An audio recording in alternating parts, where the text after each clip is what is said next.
tandaan nyo pa na hindi pa uso yung mga Tupperware na yan, yung mga Ziploc na yan, di ba? Kung saan natin linalagay yung mga baon natin. Back then, ang pinaglalagay ng baon ay ang isang dahon ng saging, di ba? Yun yung dinadala natin. If you wanna go back in the day, kasi sa amin may uso ng lunchbox eh. Pero in the Philippines, ang paborito talaga natin pambalot ay talagang dahon ng saging.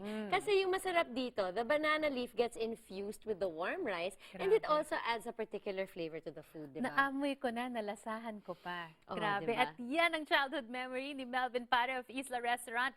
And he is here with us to share the taste of the dish called Binalot. Melvin, welcome back to Adobo Nation. Na-miss ka namin. At na-miss namin ang food mo. I do. I was going to say, sabi mo na yung totoo. So Okay, Chef Melvin, explain naman natin yung yung ang binalot para sa ating mga Canadian. What made you come up with, well, it's a traditional dish, no, but what made you think of including it in Isla Restaurant? Well, naisip ko yan dalhin sa Isla Restaurant para masubukan naman ng ating mga kababayan yung lumang tradisyon. Na yung lumang tradisyon ng pag-prepare ng mga binalot ng mga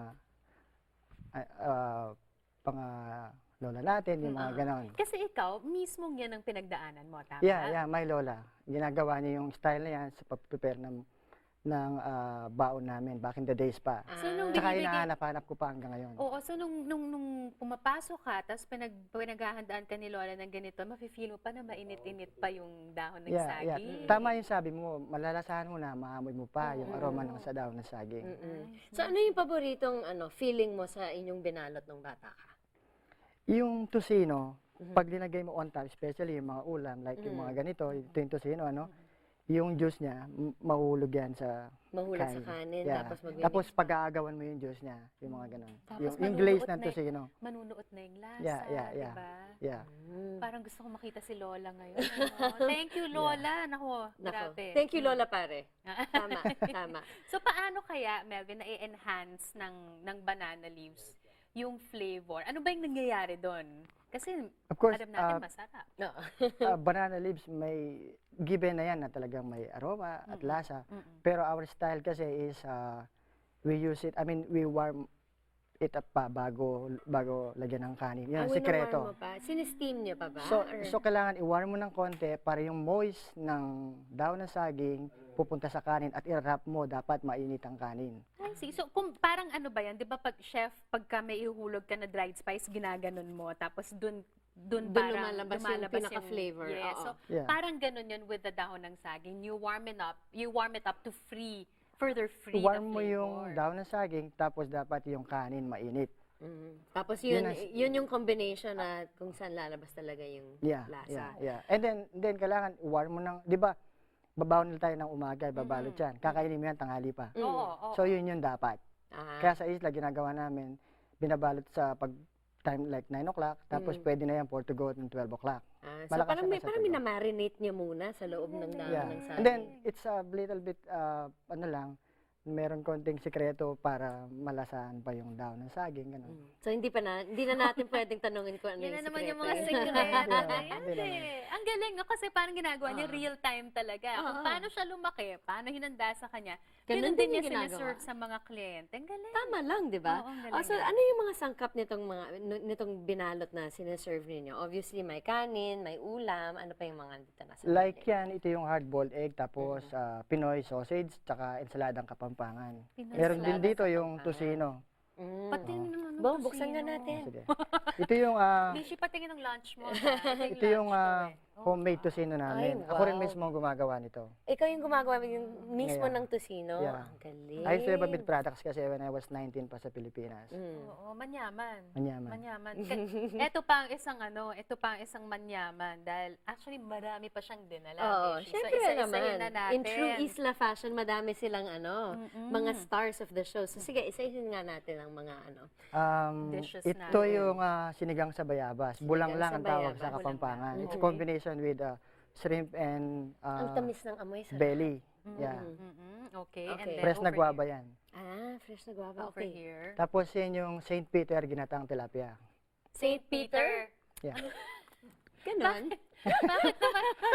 Bakit naman St. Peter? Ano, na-discover kasi yan, Picadillo tilapia sa Bulacan. Okay. Sa San Pedro, Bulacan. Sa San Pedro. But tinwist ko lang yan, steam siya. Wrap in banana leaves, steam, cook in spicy coconut milk. Parang inatake natin Kala ko siya, si eh, St. no? Peter kasi mangingisda siya. Okay, Malapit na that's rin. a joke for you. Okay, ito Ito ang naman, favorite. kaldereta. This is my dad's specialty, kambing. So yan ang kalderetang kambing sa gata. Wow, ang sarap naman ng... Kalderetang mo, kambing sa hindi gata. madaling It's really hard to cook. Right, I was gonna Kambing. say that. Matagal lang magluto ng kambing. Tsaka Yeah, yung yeah. lasa, di ba? So, Ang natatanggal Preparasyon ko niyan bago ko lutuin, 3 araw pa Wow, bago grabe. lutuin para mawala yung anggo. Anggo. So, so isa rin siyang specialty ng Isla Reza, Yeah. mga ka-nation, kung mahilig kayo sa kambing. Ayan. Ito na. Sa mga Ilocano po. Mga Ilocano, yan. Okay, and then our Okay, next one, veggies naman tayo. This is the Actually, hindi rin may... this is the real original Bicol Express. Nakikita ko nga naman madaming sili. Oh. Yeah. Yan na yun. Sili talaga yun, ano? Yeah. Oh, wow. And then the next dish you have there, of course. Of course. Siyempre hindi mawawala yung sisig Ang Kapampangan. natural, ang original. Original, Original sisig. Kapampangan, sisig Kapampangan. manyaman. And Wow. last but not the least, This is my in-law's specialty, Tatang Jun's specialty, Bistek Kapampangan. Tatang na Jun. love Ano si yung, Tatang ano yung Jun. kaibahan ng bistek Kapampangan sa bistek Tagalog? 2 beses linuluto. 2 beses. Ano pang secret? Gigisa mo lang, tanggalin mo muna, tapos yung juice na ibabalik mo, gisa mo ulit. Itong si Chef Melvin, na parang ang dali-dali lang sabihin ng mga hingin. Well, Kapampangan, puro ano yan, puro gisa. But I'm sure pag tayo nagluto niyan, masarap. Kaya pumunta na lang sila sa Isla Restaurant. Saan matatagpuan ng Isla Restaurant, Chef? Bisitahan niyo po kami sa 422 San Mateo Avenue, San Bruno. And check niyo rin po yung website namin, www.myislarestaurant.com. My Isla Restaurant. My Isla Restaurant. Hindi mo babatiin ng angel mo sa buhay? Saan siya? Ayan na.